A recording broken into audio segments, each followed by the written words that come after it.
Aleluia, afaka manomboka ianao tompoko. Aleloia, amen.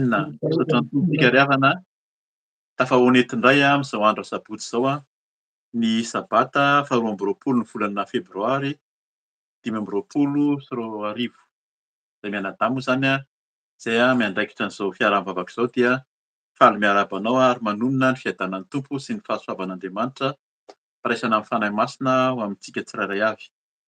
Dia misaotra ny tompontsika satria tsara ny tompo izany iry izany dia tena efa vavaka, efa toro-teny, efa fanoloran-tena sady ho antsika. Raha ho raisina tsikelikely zany dia efa ahafahantsika manolo-tena mihitsy hoe inona marina moa zany no antony ihaonantsika eto. Tena tanjona antsika zany dia ihaona amin'Andriamanitra, ihaona amin'i Jesosy Kristy. Izy ilay kapiteny, izy no miantso ka izany no anton'izao ihaonantsika izao. Ary ny antso ataony dia ady amin'izao fiainana izao, ady etỳ amin'izao tontolo izao. Efa tsisy intsony ny fotoana hozy izy efa izao no andro farany fa mila miady tsika zany amin'ny fanantonana ny tompo mba hitehirizan'ny tompo, hitehirizantsika koa ny finoana, ny fanantenana hiaraka amin'i Jesosy. Ny fanantenana voalohany indrindra dia ny ihaona amin'Andriamanitra ny an-danitra any ka izay no tadiavintsika eto izany Ny tapany voalohany moa zany raha zao no vao manatrika dia fotoana ibebahantsika. Tsisy mahita an'izay hozy izy raha tsy efa masina, izay masina ihany no ahita an'Andriamanitra. Ka izay no angatantsika mba ho masina sy tanteraka. Tsisy manao marina na dia iray ary vao miratra iny masoandro iny dia ratsy foana amin'ny sainan'ny olombelona. Ka izany ny ibebahantsika. Izao tsika hibebaka, hifono eo anatrehan'ny Tompo mba hahita anazy, mba tsy ho lavina, satria raha tonga tokoa ny Tompo, raha amin'izao fotoana izao no avy ny Tompo ka tsy anisany tsy tafiditsika any amin'ny fanjakany lanitra dia ho reraka ihany tokoa. Araka ny tononkira teo, nisy ny martiora, reto zany tena hoe malagasy mihitsy, izay nahazo ny fitoriana ny maha hoe Jesosy Kristy ilay zanak'Andriamanitra, ilay Andriamanitra no tena hoe naharon'izao tontolo izao. Misy ny Andriamanitra nivavahan'ny malagasy teo aloha, izay nialan'ireo olona natao martiora satria nenjehany ireny, nazera mihitsy teny amin'ny ampamarinana noho ny finoany fa tena naharitra hatramin'ny farany. Ireny hozy izy no tena hoe tokony ho ataontsika koa mba hijoro hatramin'ny farany. Tenin'ny Tompo mihitsy zany mijoro hatramin'ny farany fa izany no nataon'ireo martiora, izany no mbola niantsoana antsika koa. Dia eo moa zany andininy faefatra hoe ry Jesosy kapiteninay, izao anio izao no hanavaozana indray ny fanomponanao. Rehefa nandray an'ny Tompo ianao dia havaozy, fotoana hanavaozana, hiantso ny hivavaka amin'ny mponimpon'Andriamanitra avy eo aorian'ny fampaherezana, dia hanavaon'ny fanoran-tena ianao mivavaka raha mbola tsy nandray an'i Jesosy dia fotoana koa zany hanorana ny tena ho an'ny Tompo fa tsisy intsony ny fotoana fa tadiavy ny Tompo, tadiavy Jesosy ho avy izy ka andao tsika hitady ny Tompo. Hivavaka aloha zany tsika alohany handraisantsika ny tenin'Andriamanitra izay fampaherezantsika, handraisantsika ny fivavahana indrindra dia hivavaka tsika. Saoran'ny Tompo tsika ry havana. Eny indray ianao tokoa no tadiavinay, ianao no mamiraka anay, hitady anao izany no ataonay andro aman'alina. Ka raha tafahoana eto izay amin'izao ora sy fotoana izao dia mino izay fa ianao no niaraka taminay, nandamina ny fotoana rehetra, niaro tamin'ny loza sy ny asan'ny Satana, ka dia velonay izay salama, matanjaka dia noho ianao irery ihany ilay Andriamanitra nahary ny lanitra sy ny tany. Ianao tokoa ny Tompon'ny zavatra rehetra, ianao no ivavahanay, ianao no antsoinay, ka dia manatrehanay tsirairay avy. Aoka ianao no hitanay, aoka tsisy hoeninay fa tsy ny feonao, aoka tsisy ambaranay fa tsy ny sitraponao. Miasa ianao Tompo, miasa ianao ary indrindra fa mangataka sady ny famindraponao aminay tsirairay avy. Na mbola hifona sy hibebaka ary izay hanolo-tena ho anao dia mangataka ny famindraponao mba ho enao Jesosy ny hanatrika.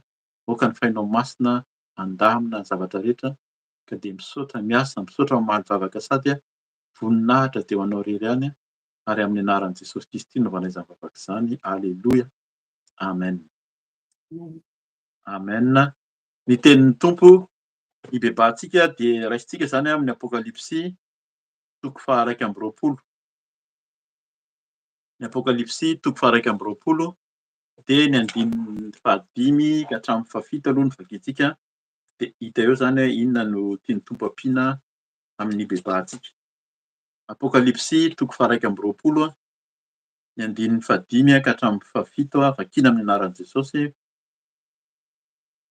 Aroa ilay mipetraka eo ambonin'ny seza fiandehanana, indro havaoziko ny zavatra rehetra. Aroa koa izy soraty fa mahatoky sy marina ireo teny ireo. Aroa koa izy tamiko, vita, izao no alfa sy omega, ny fiandohana sy ny fiafarana. Izao no hanome mamaim-poana avy amin'ny loharanon-aina ho an'izay mangetaheta, izay maresy no handovy izany zavatra izany, ho andremaniny aho ary izy ho zanako. Amen. Teny fahiantsika matetika izany ary indrindra efa averina eto amin'ny fiarahan'ny vavaka eto izany amin'ny Apokalipsy toko faha 1:20. Fa eto dia teny handraisantsika fibebahana. Vakiana amin'ny anaran'i Jesosy misy teo averina hoe aroa ilay mipetraka eo ambonin'ny seza fiandehanana. Io zany tsy azavaina lava satria hibebaka tsika avy eo fa ilay mipetraka amin'ny seza fiandehanana dia Andriamanitra sy Jesosy Kristy izay eo ankavanana hozy izy. Izy ilay mipetraka amin'ny seza fiandehanana izay nasehony tamin'ny Jaona zany tamin'izy tany amin'ny Il me Patmos moa zany ilay izy amin'ny teny frantsay dia zay no nasehoan'ny Tompo taminy. Indro havaoziko ny zavatra rehetra. Zay zany tena tenin'ny Tompo atao amintsika. Raha mbola tsy nandray an'i Jesosy ianao dia tenin'ny Tompo tonga aminao androany hoe havaozo ny zavatra rehetra. Mety mbola tsy nandray an'i Jesosy ianao mbola tsy nahafantatra hoe iza marina moa ilay Jesosy Kristy zany mamonjy ve zany manavitra, tena mpamonjy fotsiny ve sa tena tianao ho Tompo? Fa androany izy dia hanavao ny zavatra rehetra amin'ny fiainanao zany. Ho gaga ianao raha tena manolo tena ho an'i Jesosy ianao, hisy vavaka rehefa avy eo hanolorana tena fa ho havaozony tokoa ny zavatra rehetra amin'ny fiainanao, tsy toy ny teo aloha intsony fa ho havaozony ny fomba fisainana, ny fomba fanao ary indrindra hanao zava-baovao amin'ny fiainantsika izy. Zay zany tsirairay avy izao dia efa nandray an'izany hoe Jesosy zany ho Tompo sy mpamonjy dia mahita mihitsy fa tsy toy ny teo aloha intsony ny fiainantsika ary tena mahasahy zany izay ilay hoe mijoro hatramin'ny farany arak'ilay hira teo tahaka an'ireo martira. Fa miaraka amin'i Jesosy tena hoe tsara, mamindra fo izy mamela heloka, manafaka antsika amin'ny fahotana, manafaka antsika koa amin'ny fatorana. Dia volotsin'ny Satana dia tsy kely lalana fa tena mamatotra ary ny tanjon'ny Satana moa zany dia ny hitondra antsika any amin'ny elo, any amin'ny fahafatesana, any amin'ny afo be. Fa eto dia tonga amintsika ny tenin'ny Tompo, tonga aminao ny tenin'i Jesosy hoe indro havaoziko ny zavatra rehetra. Raha mandray izany ianao dia tsy toy ny teo aloha intsony fa olom-baovao hozy ny Tompo ihany koa zany vakiantsika moa zany rehefa avy eo fa zay ilay izy andininy tohizana vaky teny amin'ny anaran'i Jesosy hoe ary io koa izy soraty fa mahatoky sy marina ireten'ireo. Tena marina izany fa izy ilay Andriamanitra marina, Jesosy Kristy ny famarinana sy fiainana ary tokony ho raisintsika fa tsy mandainga izy ary hanao zavatra vaovao amin'ny fiainantsika izy amin'ny fiainanao androany. Andiny fahenina amin'ny anaran'i Jesosy ary io koa izy tampoka vita izao no alfa sy omega, ny fiandohana sy ny fiafarana. Eto zany dia tian'ny Tompo tenenina eto amin'ny tenin'Andriamanitra dia mila manomboka. Izy no alfa sy omega, mila manomboka amin'i Jesosy aloha zany mila manomboka isika mandray an'i Jesosy zay vao miafara ao aminy any amin'ny fiainana mandrakizay. Izy ilay mipetraka amin'ny seza fiandrianana, any no hiafarantsika. Izy no fiandohana sy ny fiafarana. Tsy maintsy manomboka aloha tsika manolo tena ho an'i Jesosy zany manolotra ny tenantsika ary mandray an'i Jesosy ho Tompo sy mpamonjy dia zay tsika vao hiafara any aminy. Ka androany arak'ilay teny teo hibebaka tsika, tena hiala amin'ny fahotana ary hanolo tena vaovao amin'ny Tompo koa raha tena atao anatin'ny fiemorana ianao dia angatao ny Tompo fa izy ilay alfa, ilay fiandohana zany sy ny fiafarana. Mba ho aminy tokoa ny hafarantsika dia ao amin'ny seza fiandrianan'Andriamanitra zany any ny hafarantsika rehetra. Amin'ny anaran'i Jesosy tohizako ny teny hoe izao no hanome maimai-poana avy amin'ny loharanonaina ho an'izay mangetaheta. Izay mangetaheta ihany zany no omeny. Raha tsy mangetaheta isika, tsy mangetaheta ianao dia tsy hahazo an'ilay loharanonaina. Ka zay no angatahan'ny Tompo aminao mila mangetaheta. Ny olona mangetaheta zany tena hoe tsy misy zavatra hafa hosotroina fa tena maina mihitsy.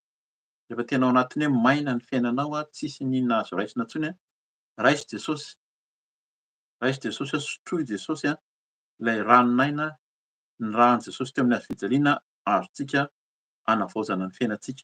Ka izy hanome zany loharanonaina amin'ny fiainanao androany. Andiny fahavita amin'ny anaran'i Jesosy izay maharesy no handova izany zavatra izany. Mila mandresy zany mila manolo tena, mila tonga ao amin'i Jesosy fa izay no mandova ao amin'i Jesosy. Ny lova raisintsika dia arak'ilay teny foana ampaherezana antsika fa ny lova dia ilay fanjakan'ny lanitra. Fiainana any an-danitra izay ny lova izay omeny hoy izay maharesy ihany no mahazo an'izany ary ho Andriamaniny aho ary izy ho zanako. Izany hoe lasa zanak'Andriamanitra mihitsy zany tsika. Eo dia fampaherezana foana fa rehefa mandray an'i Jesosy ho Tompo sy mpamonjy ianao dia lasa zanak'Andriamanitra. Tsy mamenatra intsony manonona an'izany, tsy mampatahotra fa tena raiso fa nataony ianao zany ho zanak'Andriamanitra dia izy no raintsika.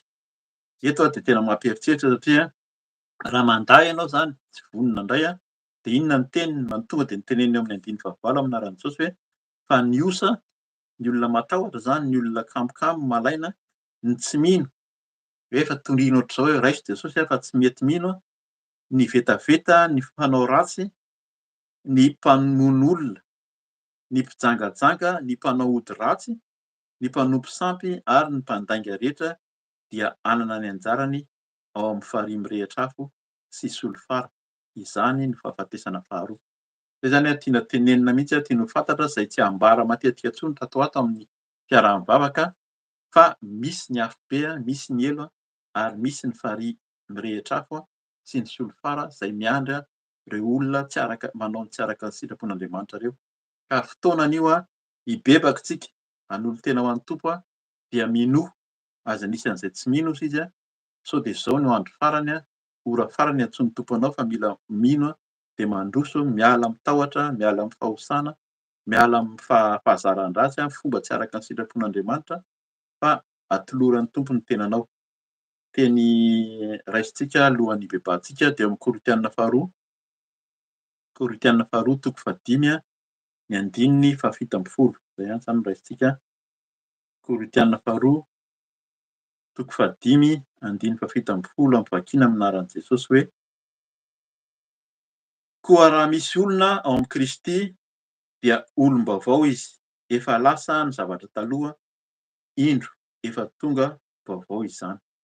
Zay zany a, rehefa ao amin'i Kristy tsika, rehefa mibebaka sy manolo tena ho anazy a de lasa olom-baovao tsika. Zay le teny hoe havaozina, miainga vaovao amin'i Jesosy a, izy le alpha, izy ny omega, izy ny fiandohana, izy ny fiafarana.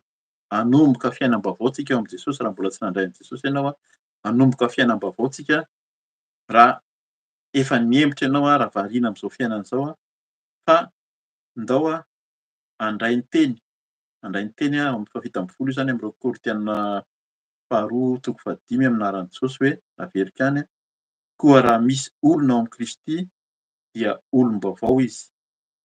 Tena hoe ao amin'i Kristy tsika miaraka amin'i Jesosy a dia lasa olom-baovao. Efa lasa ny zavatra taloha, indro efa tonga vaovao izany.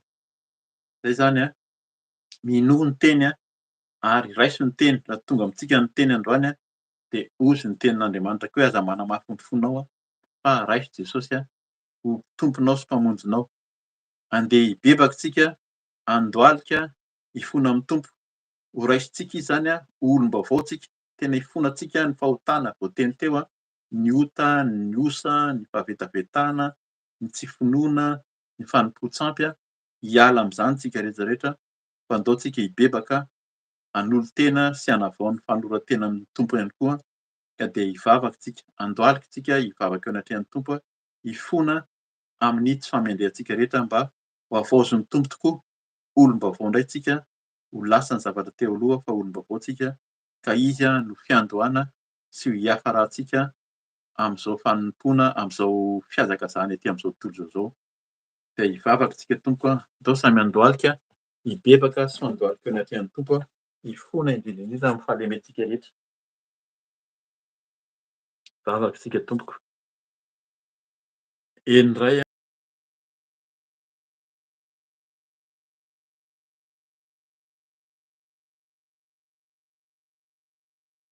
fa ianao rehetra, omega, ianao ny fiandohana, fiafarana, indro havaozinao ny zavatra rehetra. Tonga aminay zany teny zany a, mba tianay zay Tompo a, ho havaozinao, havaozy ny fonay, havaozy ny fanahinay, ny tenanay manontolo, ny fiainanay. Satria izahay de nandeha teny amin'izao tontolo izao a, nandeha tamin'ny tsy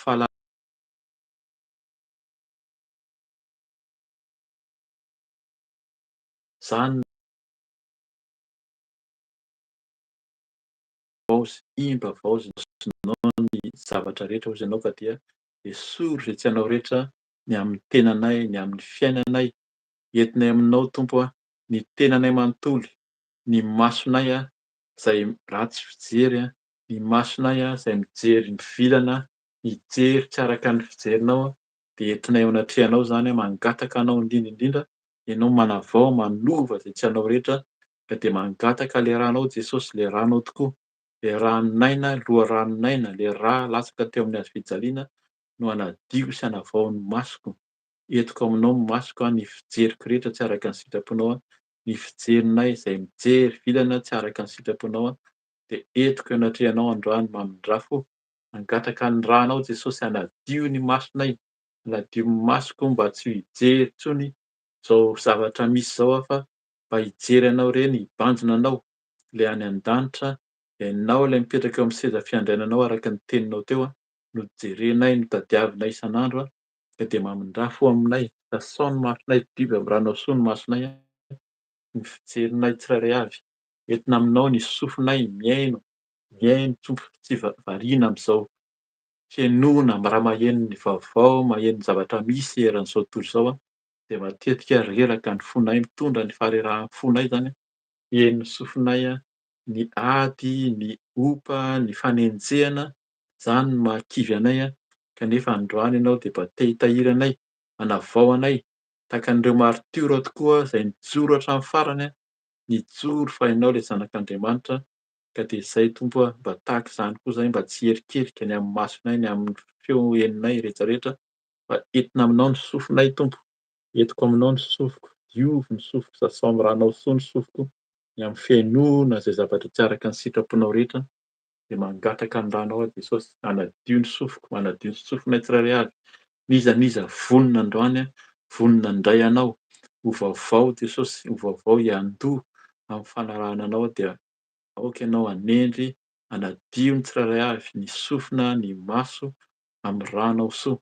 Entina aminao Jesosy ny vavanay, ny molotray, ny lelanay miteniteny foana, ny fiteninay tsy araka ny sitraponao dia hifonana aminao zany satria zay de mandahy, zay de mandahy, zay de tsy mino. Teny ianao teo fa ny tsy mino ozy ianao dia any amin'ny farihy afo, any amin'ny farihy mirehitra afo, zany ny zaza, any amin'ny solofaraka dia mba tsy ho aminay izany, mba tsy ho amiko Tompo ny amin'ny fitenenana tsy araka ny sitraponao ny lelako diovy amin'ny ranao soa, ny diovy ny fiteny ny fijery ny fiaino rehetra, esory zany satria zany koa mitondra fanakiviana ao anatin'ny sofiko, fanakiviana ao anatin'ny saiko, ao anatin'ny foko mangataka ny loharanon'aina, hanadio tokoa ny foko satria ny fonay ao anatin'ny fonay ozy ianao ao no tena misy ny aina ka dia mangataka ny ranao soa, hanadio ny fonay tsirairay avy, sasao amin'ny ranao ny fonay raha mihaino zavatra tsy araka ny sitraponao raha miteniteny foana, raha mijerijery foana tsy araka ny sitraponao dia mangataka ny ranao hanadio. Tahak'izany nitondrako ny tanako, ny tongotro entiko eo anatrehanao raha nandray zavatra tsy araka ny sitraponao dia hifonako aminao, hifonako aminao Tompo ny zavatra noraisiko, ny zavatra nataoko tsy araka ny sitraponao nampalahelo anao dia hifonako aminao zany androany mamindrafo aminay tsirairay avy koa.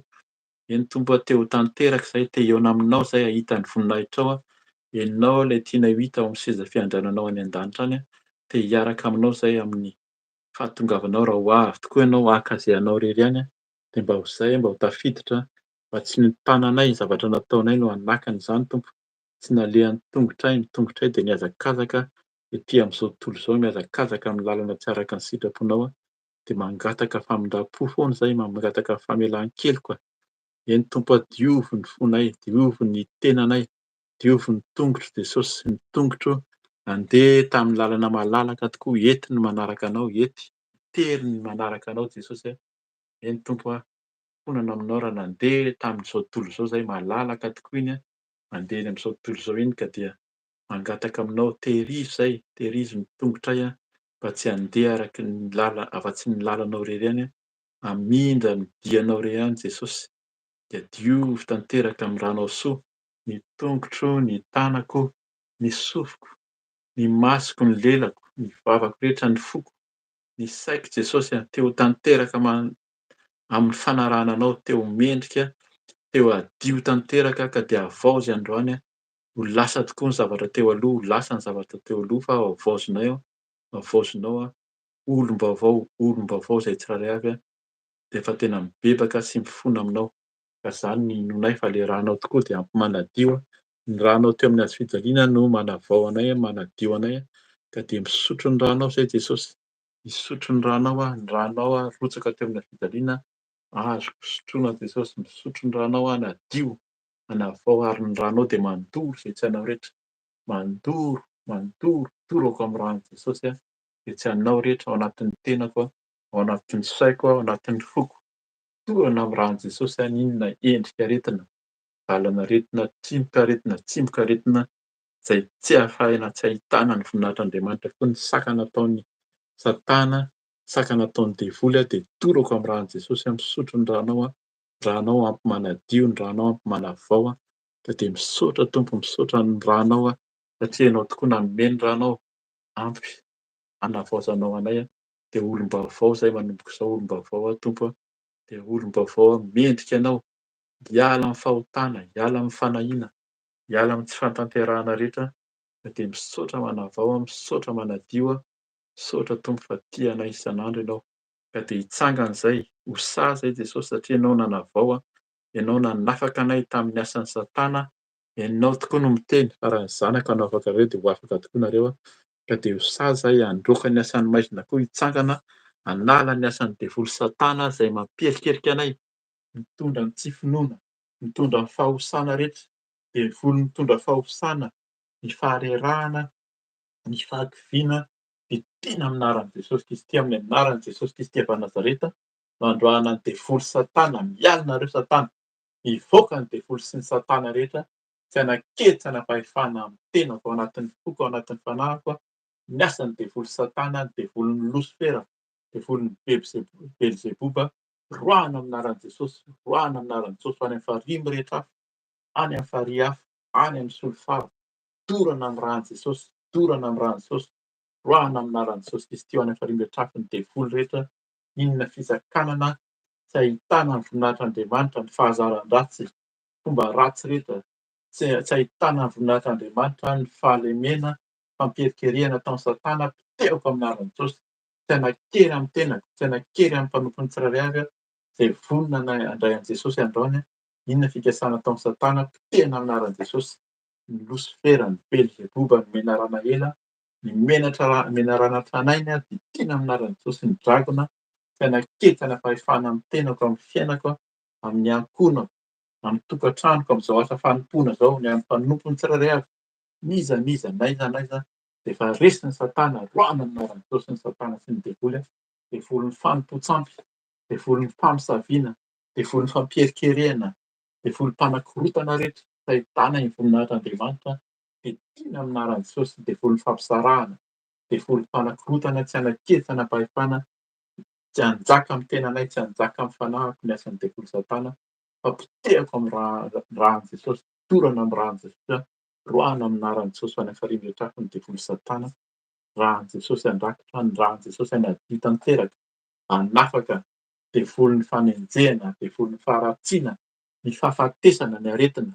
roahako amin'ny anaran'i Jesosy Kristy, any amin'ny farihy rehetra afo ny sazan'ny Satana sy ny devoly, tsy hanakery amin'ny tenako, tsy hanjaka amin'ny ankohonako, amin'ny fianakaviana, amin'ny asan'Andriamanitra, amin'ny mpanompo ny tsirairay avy ny asan'ny devoly Satana fa any amin'ny farihy rehetra afo.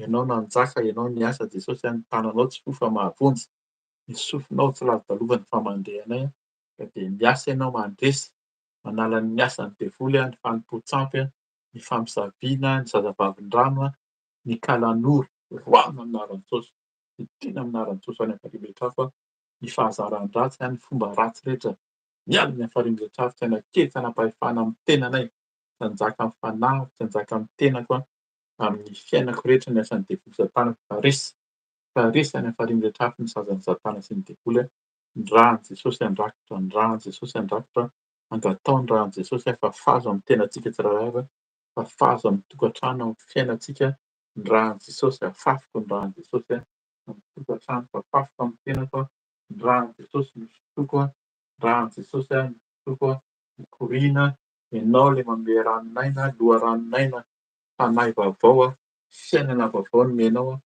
ka dia misaotra Tompo, misaotra miasa, misaotra mamaly vavaka, misaotra mamindra fo, misaotra fa ianao miady, ianao miady ianao miady izay angina hozy ianao, ny amin'ny fanenjehana, ny amin'ny fanaratsiana, inona fikasan'ny Satana rehetra, efa resy izany, efa resin'i Jesosy Kristy teo amin'ny hazofijaliana fa ianao no miady, ianao manjaka, ianao mandresy izay miaraka aminao, mandresy izay Jesosy miaraka aminao ka dia olom-baovao tokoa izay araka ny teninao teo, fiainam-baovao no iainanay manomboka izao, olom-baovao ka dia tara-dalana ianao, hanolo-tsaina ianao, mitarika anay amin'ny fahamarinana ka dia misaotra mamaly vavaka, misaotra ny rano soa manadio, misaotra mandroaka ny devoly satana rehetra, misaotra ny asa, misaotra ny mamaly vavaka, misaotra ny tompontsika, misaotra ny Jesositsika iandohalikitsika, misaotra an'Andriamanitra ary indrindra hangataka ny fanahy masina koa hameno antsika mandrakariva. Ilay fanahy masina hanendry ny vavantsika mba tsy hiteniteny foana, hanendry ny saina, ny fontsika. Ilay fanahy masina manolo-tsaina, manolo-pahendrena ka dia ianao nangatahana fanahy masina, nidiana fanahy masina, hitoera aminay mandrakariva. Tendreo ny vavako, tendreo ny saiko, tendreo ny foko, tenako manontolo. Henoanao izay fanahy masina, fanahy fahendrena, izay fanahy fahamasinana, izay fanahy fahamarinana. Hiasa mpafantatra anay ny marina mandrakariva, hitondra anay amin'ny fahamasinana, hitondra anay amin'ny fahamarinana, handeha araka ny sitraponao, hiala amin'ny fietsanao rehetra. Fa ianao ny tari-dalana, fanahy manolo-tsaina, ilay fanahy misolo vava. Ianao no mitondra faherezana, fanahy faherezana, mampahery ny tsirairay avy, hanala ny fahosana, hanala ny tahotra, hanala ny henatra. Ilay fanahy mahery, fanahy mahery, fanahy velona, fanahy manolo-tsaina, fanahy faherezana ao aminay tsirairay avy. Misaotra fanahy masina satria ianao tokoa no miaraka aminay, ianao no mitari-dalana, ianao no mitari-dalana, ianao no miteny, ianao mampahafantatra anay koa ny sitraponao rehetra. Miteny ianao hampahafantatra anay ny marina mandrakariva.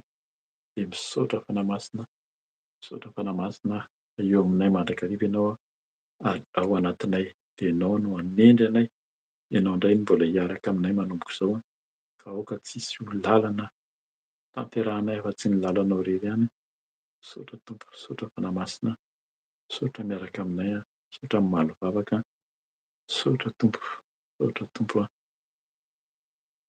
misaotra Ray, misaotra amin'ny fiasanao rehetra, misaotra manavao anay tokoa. Olom-baovao izay faly izay fa navaozinao ny fiainanay, ny fisainanay, ny ataonay rehetra, ny tenanay manontolo ka dia faly izay manana anao, faly izay miaraka aminao manomboka izao ka ho mandrakizay. Manomboka izao ka ho mandrakizay dia hiaraka aminao foana araka ny hiranay teo fa izao anio izao no hanavaozanay tokoa ny fanoloran-tena ho anao irery ihany Jesosy, ho anao hanompo anao. Tady anao hatramin'ny farany, tehirizo ambany elatrao, tehirizo izay fa mila anao foana fanahy masina. Misaotra miasa, misaotra mamaly vavaka amin'ny anaranao Jesosy Kristy naovanay izany vavaka izany. Misaotra Tompo. Aleloia. Amen.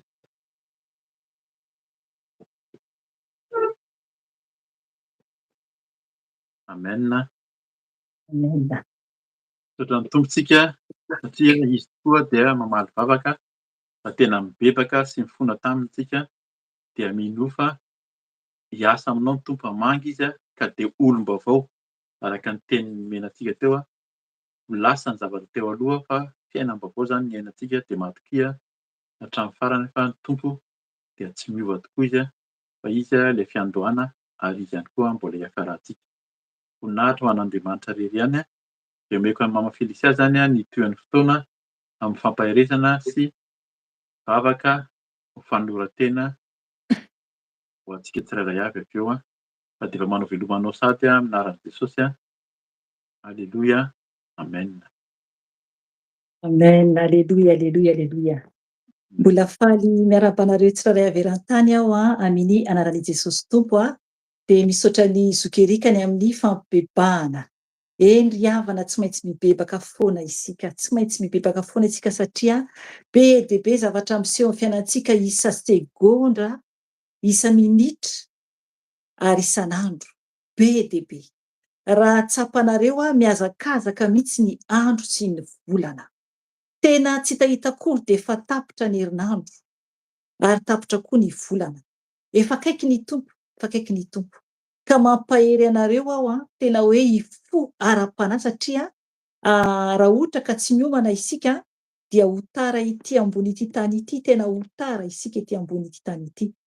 Ry havana saotra ny tompontsika satria afaka mibebaka amin'ny tenin'Andriamanitra izay nomeny zokerika teo, nomeny fanahy masina moa izany dia tena mampieritritra tokoa ny teny nomen'Andriamanitra satria teny omeny fanahy masina satria tena manambara ny amin'ny fahalebezan'Andriamanitra mihitsy. Izy ilay amin'ny seza fiandrianana Jesosy zany, ndray zany. Tena hoe zava-dehibe zany.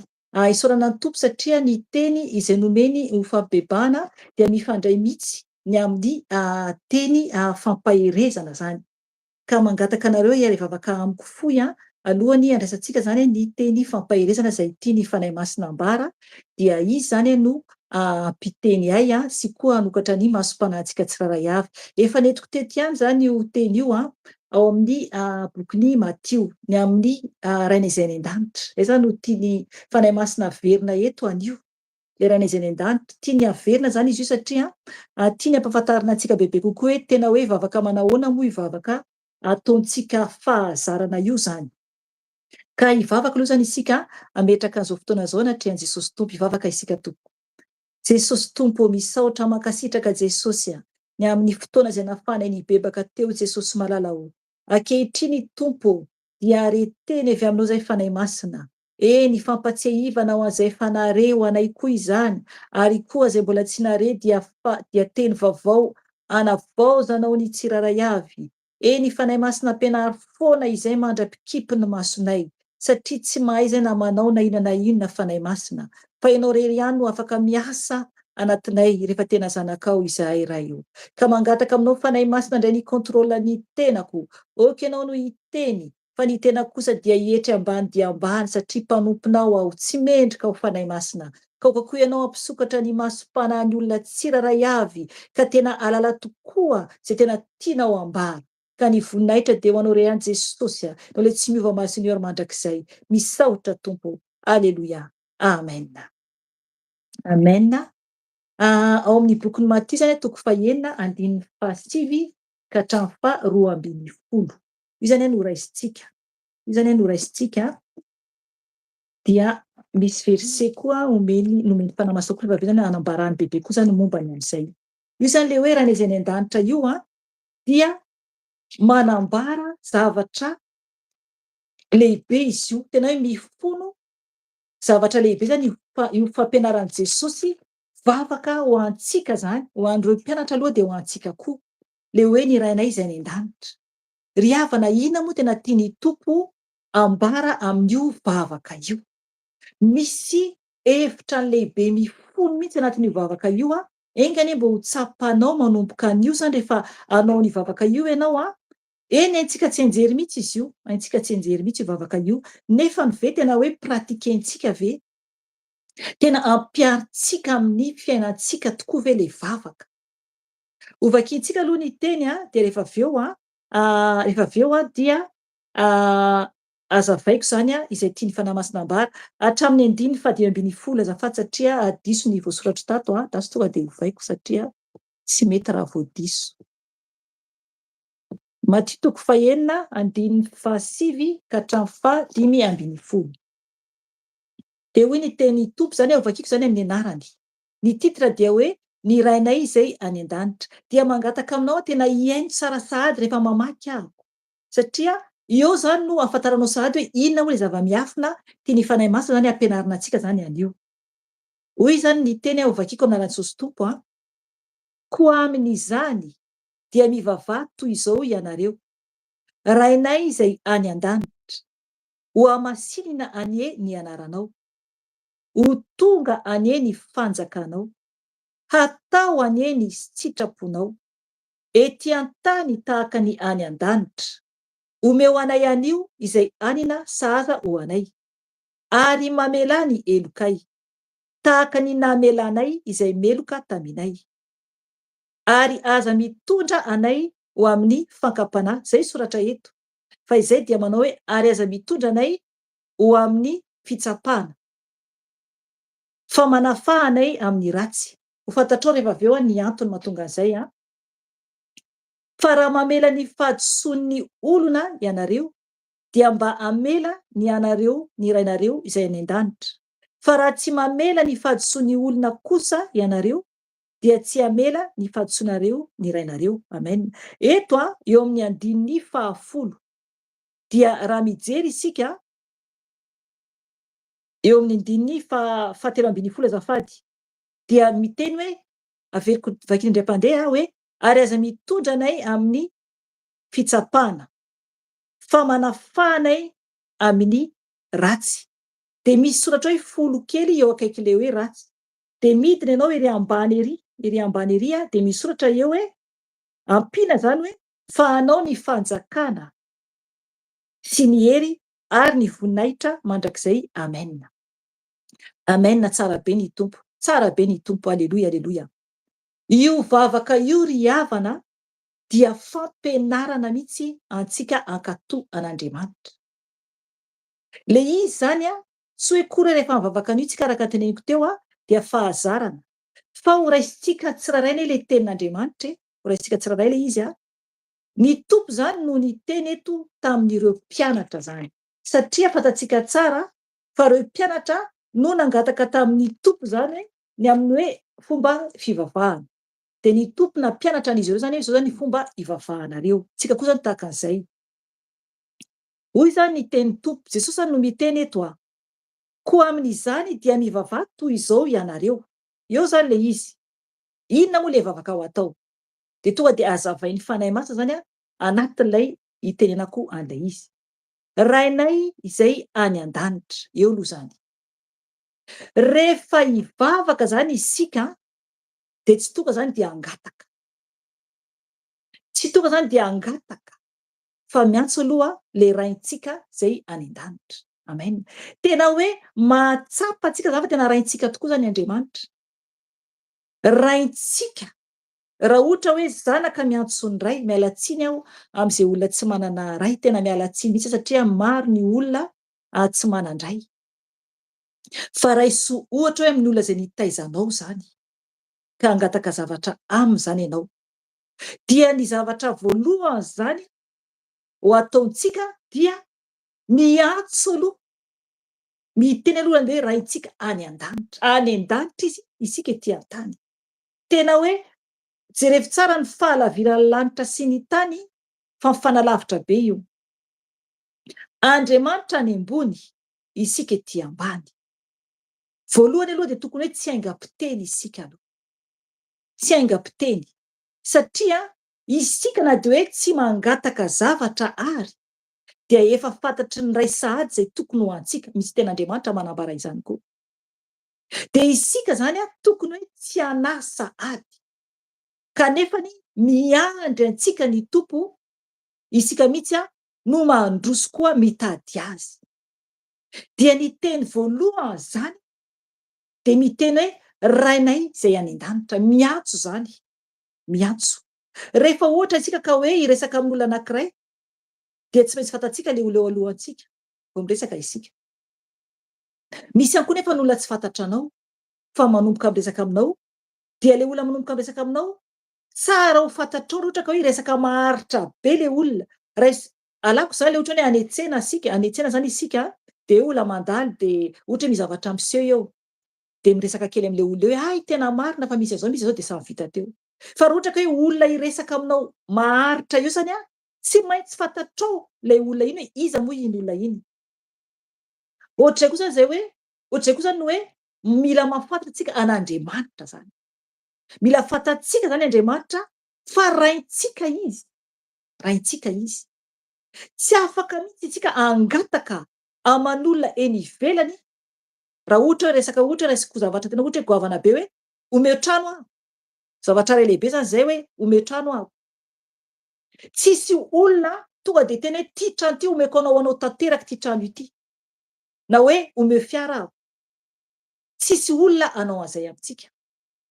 Fa ny raintsika ny an-danitra, izy ihany no afaka miantsika amin'ny zavatra rehetra, ny amin'ny antony rehetra zany. Eo zany dia efa manambara sady ny amin'ny hoe tokony tsy hanahy isika. Amen. Tokony tsy hanahy isika satria raintsika izay any an-danitra. Amen.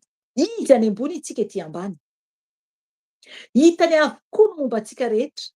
Hitany avokoa ny zavatra izay iainantsika ety ambony tany. Fantany ny mahasoa antsika.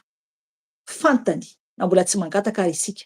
Ny zanany hoy aho ny zanak'Andriamanitra ny ambarako eto, fa tsy ny olona rehetra ety ambonin'ny tany akory.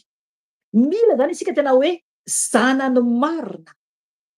Zanak'Andriamanitra marina Zay ny tompo vao mihaino antsika satria araka ny teny hoe tsy mihaino ny mpanota zany Andriamanitra. Any amin'ny boky any amin'ny Isaia no misy an'izay teny izay. Tsy mihaino ny mpanota Andriamanitra. Fa izay mankatoa azy ihany zany no enoiny. Ka eto zany dia rehefa mitentsika hoe raha inay izay any an-danitra dia tena mahatsapa tsika fa tena hoe afaka sika miantso an'Andriamanitra. Miantso azy eo ihany koa zany amin'ny hoe angataka famindram-po aminy satria iverina aminy. Izay ilay hoe raha inay izay any an-danitra. Dia manaraka izay hoe ho hamasina anie ny anaranao. Amen. Mila antsika manamasina an'Andriamanitra, masina izy tsinona. Mila manamasina ny ray isika satria izy ilay Andriamanitra masina tsy hisy petina any an-danitra. Ny tenin'Andriamanitra ny boky Levitikosy dia manambara mihitsy Andriamanitra mihitsy no ny teny tamin'ny Mosesy, iteny amin'ireo zanak'Israely. Tena nibaiko mihitsy ny Andriamanitra ao amin'ny boky Levitikosy 7:10. Ndony verentsika kely ny teny iny efa nambarako teto ihany fa andao jerentsika. Levitikosy 7:10 saotra fanahy masina. Andiny faharoa. Raisitsika hatramin'ny andiny voalohany. Hoy ny teny tompo vakiko amin'ny anarany. Ary ny tompo ny teny tamin'ny Mosesy hoe mitenena amin'ny fiangonana manontolo dia ny zanak'Israely hoe aoka ho masina ianareo satria masina ao tompo Andriamanitrareo. Amen. Hitanareo zany. Ny tompo zany Andriamanitra tompo dia mibaiko antsika izay miantso anazy hoe ray ho masina tahaka azy. Raha tsy masina isika dia tsy zanak'Andriamanitra. Amen. Zay mihitsy. Marina anie zany. Raha tsy masina isika dia tsy zanak'Andriamanitra. Tsy afaka miantso hoe ray satria mpanota araka ny teneniko teo hoe Andriamanitra dia tsy mihaino ny mpanota. Eto Andriamanitra ny baiko any Mosesy ny teny amin'ireo zanak'Israely manontolo izy hoe aoka ho masina ianareo, aoka ho masina ianareo, aoka ho masina ianareo. Aoka zany ho masina zany isika. Aoka tsika ho masina. Satria ho anao izy satria masina ao tompo Andriamanitrareo. Tanareo zany. Satria masina zany Andriamanitra tompo dia tsy maintsy zany isika tompo tsy maintsy masina. Amen. Tsy maintsy tsy hevitra hafa eo. Misy mantsy olona miteny hoe ay mbo masimasina kely ihany. Tsia tompoko. Tsia tompoko. Tsisy hoe kely. Na hoe eo fa rehefa eny dia eny rehefa tsy dia tsy amin'Andriamanitra. Tsy azontsika vazivaziana Andriamanitra. Tsy azontsika zanak'olombelona vazivaziana Andriamanitra. Masina izy dia masina izy. Masina izy dia tsy maintsy masina koa isika. Ary any amin'ny Hebreo 12:5-5 dia manambara mihitsy hoe izay tsy manam-pahamasina dia tsy ahita ny tompo. Izay tsy manam-pahamasinana, izay tsy manam-pahamasinana dia tsy ahita ny tompo. Mazava be zany tenin'Andriamanitra. Mazava be ny tenin'Andriamanitra. Misy ny olona matahotra hoe za tsy tena tsy masina dia za tsy vavaka intsony satria efa ratsy aho. Ny mpanota no tadiavan'Andriamanitra ka tokony ianao tsy hiemotra. Tokony ianao tena hoe hitady ilay fahamasinana anatin'Andriamanitra. Mitady ny mpanota mihitsy ny tompo. Mitady ny mpanota mihitsy ny tompo. Mba hiova isika mpanota ho masina toa azy araka ny baikon'Andriamanitra tamin'ireo zanak'Israely dia tonga amintsika ankehitriny. Isika ratsy mihitsy no tadiaviny mba hiova. Amen. Jerentsika indray ten'Andriamanitra atao amin'ny Matthieu ihany io 10:10. 10:9 eo zany le hoe raha inay izay any an-danitra miantso ny ray aloha zany any an-danitra dia avy eo manamasina zany ny anarany hoe ho hamasinina anie ny anaranao. Zany aloha manaraka indray dia manaraka izay dia hoe ho tonga anie ny fanjakanao. Amen. Aleloia. Io teny io indraindray dia ohatran'ny hoe eto sapaka ohatran'ny hoe mampime kely ahy zany ilay fandraisan'olona anio hoe ho tonga anie ny fanjakanao. Ry havana, ny olona amin'io hoe ho tonga anie ny fanjakanao maro be ny olona ambarako eto tena hoe matahotra mihitsy zany hoe ho faty na hiala eto amin'ity tany ity zany. Matahotra ny hiala eto ambonin'ny tany fa mifikitra amin'ity tany ity. Nefa mivavaka an'io fivavahana io hoe ho tonga ny ny fanjakanao. Ry havana, ny fanjakan'Andriamanitra anie ka any an-danitra e. Isika zany mangataka amin'Andriamanitra mba hahatongava fanjakana. Tena vonona va ianao? Vonona tokoa va ianao ahita ny fanjakan'Andriamanitra? Io vavaka io tompo de tena vavaka masina, tena complet io vavaka io. Ho tonga anie ny fanjakanao, tena hoe olona anatin'ny fanahy, mianaraka ny fanahy mihitsy vao mahatonga mahatanteraka an'io vavaka io. Miaina araky ny fanahy, tsy atao tsenjery fotsiny zany, fa tena hoe iainana mihitsy zany lay vavaka, hoe ho tonga anie ny fanjakanao, miantso mihitsy mba hahatongava ny fanjakan'Andriamanitra. Fanjakan'Andriamanitra ho avy, de Jesosy mihitsy no ho avy hampiakatra antsika any an-danitra. De rehefa avy eo, rehefa tonga ny fotoana, rian'ny hariva-potoana, dia hidina am'zay le Jerosalema vaovao, hidina ho ety ambonin'ny tany. Ry havana, tena zava-dehibe tsy takatra heverina anie zany hoe fanjakan'Andriamanitra hoe ho tonga anie ny fanjakanao, zany hoe fangatahana amin'Andriamanitra hoe ho tonga anie ny fanjakanao. Tena hoe fahasambarana ho antsika zanak'Andriamanitra, ny miandry ny fanjakan'Andriamanitra. Marina fa tena atahotra io fotoana io. Zavatra hamparikoditra, hampatahotra io zavatra io. Tsy ho zakan'ny olombelona rehetra io. Fa angatahana hoe ho tonga anie ny fanjakanao. Ry havana, raha olona ray moa mivavaka, an'io vavaka io nefa mbola anatin'ny fahotana be, ka tonga tampoka fanjakan'Andriamanitra, tafakatra va izy sa tsia? Ho tafakatra va sa tsia? Ry havana, isika tsy maintsy manao pratika araka ny baikony Jesosy, fa tsy hoe koa hoe fahazarana fotsiny ihany. Tsy maintsy manaraka ny baikony Jesosy isika. De eo indray manaraka ny ten'Andriamanitra hoe atao anie ny sitraponao. Eo zany de hoe ny sitrapon'Andriamanitra ho atao. Mbola tsisy antsika aloha zany eo mbola tsisy ny momba antsika mihitsy eo. Mbola tsisy ny momba antsika mihitsy zany eo. Atao anie ny sitraponao. Manao sitrapon'Andriamanitra marina ve ianao tompo? Manao ny sitrapon'Andriamanitra marina ve sa mandà zay ambaran'Andriamanitra aminao? Maro be nge ny olona ampahafantarina hoe zao sitrapon'Andriamanitra de mandà mandà. Fantatra zao fa tsy mety. Fantatra zao fa hitondra anao any amin'ny elo. Nefa le sitrapon'Andriamanitra no atorony hoe ty arao ty zavatra ty. De fantatrao zao le zavatra ataonao fa hitondranao any amin'ny elo de mbola ataonao ihany. Fantatrao zao tompo fa hitondranao any amin'ny elo de mbola ataonao ihany. Nefany ny vavaka eto de atao hoe ny vavaka eto de manambara hoe atao anie ny sitraponao. Aza mandainga. Aza mandainga amin'Andriamanitra raha ohatra tsy mahatody ny sitrapony ka manao ny vavaka io. Aleo raha tsy mivavaka ny vavaka io satria zavatra zay ataontsika ety ambony tany dia voasoratra avokoa any an-danitra. Tsy afaka miala isika fa voasoratra avokoa zay rehetra ataontsika na inona dia voasoratra avokoa anaty Andriamanitra. Tsy afaka miala isika. Aza atao koa ry vavaka io raha ohatra tsy mahatanteraka ny sitrapon'Andriamanitra. Satria manambara hoe atao anie ny sitraponao. Sitrapony ray. Tenin'ny tompo tokony arahantsika fa tsy ny tiantsika atao. Tenin'ny tompo tokony arahantsika fa tsy ny tiantsika atao. Zay le hoe atao anie ny sitraponao. Ry havana, mitandrema tompo. Mitandrema mafy de mafy. Fa zay zavatra ataontsika avoaka ny vavantsika no hitsaran'Andriamanitra antsika rehefa ho avy ny fotoana. Tsisy teny ray hoe tsy hita ao anatrehan'Andriamanitra rehefa tonga ny fotoana anatin'ny fitsarana isika. Fa ho hita miharihary avokoa. Zavatra navoaka vavantsika tsiraray avy.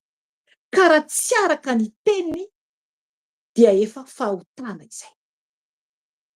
Efa fahotana izay.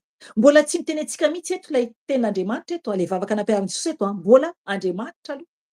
Mbola Andriamanitra aloha voalohany indrindra, de ny amin'ny hoe ho hamasinina anie ny anaran'Andriamanitra, de ho tonga anie ny fanjakanao, mbola miantso ho fanjakany, de manao hoe atao anie de koa hoe atao anie sitraponao. Mbola an'Andriamanitra foana aloha. Ny eto mbola tsy haintsika mihitsy eto. De manaraka an'izay hoe ety an-tany tahaka ny any an-danitra. Amen. Hitanareo zany ety an-tany. Ety an-tany tahaka ny any an-danitra. Amen. Ahoana moa zany? inona no zavatra miseho any an-danitra. Aleloia, aleloia. Zay efa nahita keliny any an-danitra tanatin'ny fahitana anatin'ny nofy dia matsiaro sambatra ianao. Tena fahasambarana tsisy toy izany. Raha efa nahita kely ianao ny santionan'ny lanitra tahaka ahy na santionan'ny elo dia miova tanteraka ny fiainanao. 100% mihoatra ny 100% ary raha mbola misy mihoatra ny 100%. Rehefa nahita kely ianao ny mirakila ny tompo dia miova ianao tsy tahaka ny teo aloha intsony. Tsy tahaka ny teo aloha intsony tompo. Lasa olona hafahafa ianao. Lasa olona hafahafa ianao satria efa nanandrana ny lanitra ianao nahita ny tompo tany an-danitra.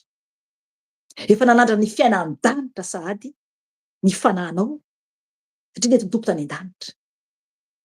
Ry havana, eto dia manambara hoe ety an-tany tahaka ny any an-danitra. Amen. Engany, engany. Ry havana, rehefa manao ny vavakio ianao, miala amin'ny fahotanao ve ianao? Nefa ianao miteny hoe ety an-tany tahaka ny any an-danitra. Aoka hiala amin'ilay fahotana fiainanao maloto teo aloha. Tahaka ny zahako teo aloha fiainana tena maloto ary tsy mendrika akory hiditra amin'ny fanjakan'ny lanitra. Maloto palota.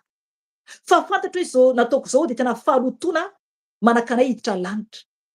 Dia mila miova mba ho masina araka ny ten'Andriamanitra. Masina tahaka ny tompo mba ho tafiditra ny lanitra. Rehefa tonga amin'ny etapy ianao hoe manofy hoeto ny tompo any an-danitra, aseho an'iny elo, miova ny fiainanao, mahita fahitana ianao, hitanao tsara fa mandeha tsara fiainao araka ny tompo dia matsiaro sambatra ianao. Zay le hoe ao amin'ny tompo. Fa raha ohatra ka hoe iny ianao mandeha manompo an'Andriamanitra foana dia tena hoe ohatran'ny hoe fahazarana fotsiny nefa tsisy fiovana fiainanao. Tsy mahita fahagagana amin'ny tompo ianao. Tonga dia manambara eto tsy hoe koa ilay mirakila be ataon'olona hoe mirakila hoe azo vola be ianao. Na hoe faminaniana laingana ataony aminao dia iny ianao dia miroboka anatin'ilay izy. Fa tena hoe mihaona amin'ny fanahy amin'ny tompo. Mihaona amin'ny nofy amin'ny tompo. Amin'ny nofy amin'ny tompo. Eny, amin'ny nofy koa voabarako eto satria fanamasina no miteny eny nahita azy aho tamin'izy nanao opération ilay fahazavana izany satria nahitany masoko nofo. Hitany masoko nofo. Zay le hoe ao anatin'ny fahamasinana. Tsy hoe kory hoe tsy manota ahako. Tonga dia tsoriko eto. Fa ny hotambarako eto zavatra tsy na ohatra hoe fahatezerana, na ohatra hoe zavatra tsy nety firy natao, zavatra kely natao, fa tsy tahaka ny teo aloha intsony. Hoe iny manaraka ny tontolo izao, ao ny baolina, ao ny fiainana maloto rehetra, tsy any intsony. Mandany fotoana amin'ny fandaniam-bola. Mivavaka nefa zavatra hafa no atao. Tsy any intsony. Fa manompo araka izay tiany Jesosy. Fahamasinana sy fahamarinana. Tena mila tanteraka mihitsy miala amin'ilay fomba taloha. Araka ilay tenin'ny mpanompon' hoe zava-baovao. Aleloia. Zava-baovao. Ry havana, fiainam-baovao, olom-baovao. Olom-baovao ao amin'i Jesosy. Hita mihitsy ianao taloha sy ianao ankehitriny tsisy itovizana, tsisy itovizana. Namoaka sary ihany momba ahy tamin'ny teo aloha, vitsy navoakako. Fa maro ny sariko reto tsy sahako avoaka satria amin'ny sorta fohy kely. Amin'ny sorta fohy kely. Ry havana, tena tsy mendrika akory hiditra fanjakan'Andriamanitra. Tsy mendrika hiditra fanjakan'Andriamanitra. Nandeha nanao vakansa tany sud de la France indray andro. Dia nisy fotoana zany nandehananay hoe hivisite an'ilay any Cannes, ilay fanaovan'olona sinema reny. Dia miakatra mitotoatra iny amin'ny sorta fohy kely. Dia naka sary eny ambony avy eny. Ry havana, manala baraka an'i Jesosy. Zao tontolo izao mihitsy. Zao tontolo izao mihitsy. Tsy sakory hamoaka an'izany sary satria menatra. Zay hoe zavatra nirehariana teo aloha. Zay le izy rehefa ao amin'ny tompo isika. Zavatra nirehariana teo aloha lasa famenarana eo anatrehan'i Jesosy. Lasa famenarana satria tanatin'ny tsy fahalalana, anatin'ny fahadalana. Ry havana, olona vedety firy no mandalo tamin'ilay hoe tapis rouge. Dia iny tena mbo niakatra teny koa naka sary teny ambony teny. amin'ny fitafiana tsy mendrika. Ry havana, zava-poana izany. Tsy fahamasinana mihitsy izany, fa elo no miandry, elo no miandry. Raha maty tamin'izany aho. Na nianjera fotsiny raha ohatra tamin'ilay tohatra teny, tonga de any amin'ny afo be. Nianjera ohatra de maty, de afo be ny vantaniko. Nefa tsy nahalala. Ka raha tsy mahalala ianao ankehitriny, ny tompony hampiratra ny masonao. Fa zavatry ny tany dia mandalo ihany. Mandalo ihany, fa ao amin'ny tompony mandrakizay. Eto zany ten'Andriamanitra dia manambara ihany koa hoe etỳ an-tany tahaka ny any an-danitra. Ry havana, any an-danitra dia fahatsarana tsisy toy izany. Fidiran'Andriamanitra, feno anjely, fahazavana tsisy toy izany. Fahatsarana tsisy toy izany, zay ny any an-danitra. Nefa antsika dia miteny eto hoe etỳ an-tany tahaka ny any an-danitra rehefa vavaka an'io. Tena tianao tokoa ve izany amin'ny fiainanao? Vonona ve ianao hiala amin'ny ratsy rehetra? Hiantso ny fanahy masina rehefa avy eo. Ampibebaka anao, andraisanao ny Jesosy Tompo sy mpamonjy. Andraisanao ny Jesosy Tompo sy mpamonjy ny fiainanao. Ary mila miova nefa ny ianao avy eo. Mila miova tanteraka. Fa tsy manao fahazarana fotsiny ihany. Aorianan'izay ten'Andriamanitra zany dia no nefa eto amin'ny antsika zao hoe etỳ an-tany tahaka ny any an-danitra. Zay zany sika vao mangataka ho antsika. Zay vao mangataka ho antsika. Ny iray aloha voalohany indrindra dia hoe ho amantsina ny anarany dia hoe ho tonga ny ny fanjakanao dia hoe atao any sitraponao mbola ny ray ihany zany io etỳ an-tany tahaka ny any an-danitra. Zany hoe mankatoa azy izany isika. Mankatoa ny iray mba ho tahaka ny fiainan-danitra ny fiainantsika ety. Mba ho tahaka ny fiainan-danitra ny fiainantsika ety. Ry havana, raha tsy tonga amin'ny tanjona antsika hoe maniry tena hoe ho any an-danitra amin'izay, akoa hoe maniry hoe Jesosy tena leo ny zavatra miseho hitan'ny maso amin'ny faratsiana maro. Raha tsy tonga amin'izay ny ara-panahintsika dia mbola tsy tena vonona tsara zay isika. Raha manombotsika tsy mahazaka ny zavatra hitantsika maso amin'ny ratsy rehetra dia mbola mihitsika manontany tena. Satria raha mahita ny fahalotony tany isika, toko vao mihitsika tena hoe kivy. Ary tena hoe tsy te hierika intsony ny fahalotony tany. Fa manomboka atsika miezaka bebe koa mifikitra amin'Andriamanitra. Fa raha ohatra ka hoe zavatra miseho eran-tany zao ka vao mianao faly miaina an'izao tontolo zao, mbola hoe manajamba ny masonao ihany ka mbola miaina fiainana maloto dia tsy ho tanteraka mihitsy ho teny hoe etỳ an-tany tahaka ny any an-danitra. Satria any an-danitra tena hoe madio ary fahamasinana ary fahatsarana any an-danitra. Tsisy loto any. Tsisy loto any. Dia 9:10 eo zao vao tonga zany amintsika zany amin'izay. Omeo anay anio izay anina sahaza ho anay.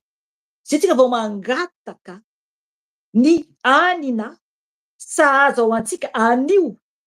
Anio. Mangataka amin'ny tompo zany hoe omeo anay anio izay anina sahaza ho anay anio.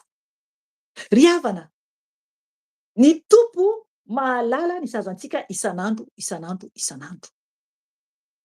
Tokony tsy anahy isika. Eto dia mangataka isan'andro. Tokony faly isika rehefa manome antsika ny tompo. Tokony ho faly isika. Satria ny tompo dia mahita ary mahafantatra izay sahaza ho antsika. Isaorana anazy lehibe izany. Izy tsy mamela antsika mihitsy hoe tsisy ninina eo amintsika rehefa tena zanany isika. Mila isika tena hoe mahatoky an'Andriamanitra ny amin'ny fanomezany antsika tsirairay avy. Ten'Andriamanitra hoe omeo anay anio izay anina sahaza ho anay. Anio zany. Impiry nefa isika ny miasa aloha ny ampitso. Impiry isika olombelona no miasa aloha ny amin'ny ampitso. Nefa ny anio ary mbola tsy fantatsika akory izay avoakany. Araka ny ten'Andriamanitra hoe tsy fantatsika akory ny avoakany ampitso. Fa ampoany andro izy, andro iray, ny ratsy miseho eo aminy. Tena marina izany.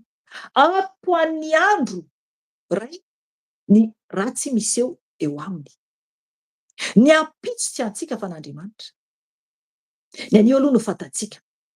Dia avy mangataka tsika zany hoe omeo anay anio izay anina sahaza ho anay, dia eo tsika mitendry hoe ary mamelany elokay. Mila mangataka famelana heloka amin'ny tompo isika, mangataka aminy ary mamelany helokay. Mila zany tsika tena hoe avelan'ny tompo zany helokantsika. Rehefa avy miantso an'Andriamanitra, rehefa avy manome voninahitra an'Andriamanitra, de zay tsika vao mangataka amin'ny tompo zany sakafo zay sahaza ho antsika, dia mangataka ihany koa famelana aminy hoe ary mamelany helokay. Mila mangataka famelana heloka amin'Andriamanitra isika satria tsika tsy mendrika. Io famelana heloka io dia tsara ho fantatsika tsara fa ny tompo tsy mamela antsika raha tsy mamela ny hafa isika. Tsy mamela ny hafa isika dia tsy avelan'ny tompo koa ny fahotantsika. Ery ambany ery misy soratra hoe wity kely zany akaikin'le helokay am'le ten'Andriamanitra teo de ery ambany ery hoe na hoe trosa zany. Trosa zany io heloka io. Ry havana io trosa io trosa io mahatsapa eto mahita fahitana eto mpahafatara fanamasina amiko io trosa io io no sakosy ngeza be, arona ngeza be andamositsika. Io le batain'ny olona maro amin'ny lalana malalaka ho any amin'ny hafobe. Io trosa io. Arona ngeza be maintimainty, ohatran'ireny sase ngeza be reny, batain'ny olona avy ao an-damosina hoentiny izy mamindra mankany amin'ny elo. Zay le trosa zay. Misaotra fanahy masina. Toy ny mahita eto, olona mamindra, le olona zany hitako zany le olona zany izy tsy mamindra azafady fa hitako zany hoe misy saka ngeza be amin'ny lamosiny, entiny zany io saka io, arona moa zany azafady, feno trosa, heloka zany, heloka. Io le hoentiny nahatonga azy ho any amin'ny elo. Nahatonga azy ho any amin'ny elo. Ary ahatonga azy any amin'ny elo raha tsy heverina amin'ny tompo izy. Zay zany le trosa ampahafantaro ny fanahy masina eto. Maro be ny olona mibaby trosa, baby ota izany. Baby ota izay tsy nibebahana satria ho very any amin'ny elo mandrakizay. Zay zany le hoe trosa, le hoe mamelany helokay, heloka. Trosa zany izy io. Io le angatahan'ny tompo hoe eto eo aminazy, eo tongotry ny tompo ny entantsika mavesatra. Mankany aty amiko ianareo Jesosy zay miasa fatra sy mavetratra entana. Eto ny zigako, eto ny ao anatrehan'i Jesosy, eto ny ao an-tongotry ny tompo ny entantsika. Io ny angatahan'ny tompo amintsika satria efa nentiny teo ambony hazo fijaliana ny fahotantsika. Nefa mila isika mametraka izany eo anatrehan'i Jesosy. Mila mametraka izany tsika eo an-tongotry ny tompo. Io zany no obaben'olona mankany amin'ny elo. Sotranao fanahy masina, mazava be ten'Andriamanitra. Mazava be nampahafantaro fanahy masina an'io. 2:12 Ary mamelany helokay tahaka ny namelanay izay meloka taminay. Amen. Hitanareo zany? Tahaka ny namelanay izay meloka taminay. Ry havana. Mila isika mamela helokolona na iza na iza na iza na iza io. Na iza na iza na iza io. Raha tsy mamela heloka isika dia tsy avelan'Andriamanitra ny helokantsika satria trosa izay. Izay le trosa ambara eto. Eto zany ten'Andriamanitra manambara eto misy hoe sivy kely eo amin'le akaikile hoe tahaka namelanay izay meloka taminay. Misy sivy kely akaikin'io de ry ambany ery hoe ny trosa tsika zany, ny trosa. Iny olona tsy navelantsika iny de ny trosa zany isika tsy namela heloka zany isika. Iny heloka iny amintsika iny ao anatin'ny sakosy be koa hoentsika any amin'ny elo ohatra ka tsy mamela olona isika. Satria tsy avelan'ny tompo ny helokantsika. Tsy avelan'ny tompo ny helokantsika raha ohatra tsy mamela olona isika. Ry havana tsy maintsy mahadidio am-po isika vao ahita an'Andriamanitra. Mazava tsara ny ten'Andriamanitra. Tsy maintsy mahadio am-po isika vao ahita an'Andriamanitra. Rehefa mivavaka an'io zany isika tompoko de tokony tsy anana alahelo aman'olona. Ary tokony tsy anana heloka anatrehan'ny olona hoe misy trosanao amin'le olona any satria tsy namela heloka an'le olona ianao. Misy manana rafy mihitsy na hoe avanara nefa ny manao ny vavaka io. Mirafina ao tokantranao ihany nefa ny manao ny vavaka io. Tezitra amin'ny vadinao, tezitra amin'ny zanakanao, tezitra amin'ny mpiara-miasa aminao, tezitra amin'ny namanao, tezitra amin'ny nefa de manao ny vavaka io. Hoe mamela ny helokanay tahaka namelanay zay meloka taminay. Ry havana tsy amelantsika ny tompo raha ohatra ka hoe mbola misy olona tsy navelantsika ny helony. Tsy afaka tsika hanao ny vavaka io. Tsy maintsy mamela heloka isika. Tsy maintsy mamela heloka isika. Aleo ara hoe tsara aloha le vavaka de mandeha aloha mamela an'ilay olona ary mifona am'le olona. Misy ten'Andriamanitra toy izany. Hoe mila antsika tena hoe alohantsika andeha anatona an'Andriamanitra dia tokony tsika mandeha tsika manao aloha hiavanantsika amin'olona anankiray. Ry havana, tsy afaka isika amin'ny otatsika nangataka hoe mamela ny helokay nefa tsika tsy mahay mamela olona. Ao de manompa olona, ao de manaratsy olona, ao de miady aman'olona. Misy ara tena manoza misy nefa de manao ny vavaka io. Ry havana, voasoratra an'Andriamanitra avokoa zavatra zay ataontsika, voasoratra avokoa ary tsy afa-miala isika. Tsy ho afa-miala lay isika tompo. Tsy afa-miala isika. Mila isika tena hoe mamela helokan'olona rehetra na iza na iza na iza na iza io. Na iza na iza na iza io. Ary mila mitandrina isika amin'ny vava zay avoakantsika. Mila mitandrina isika.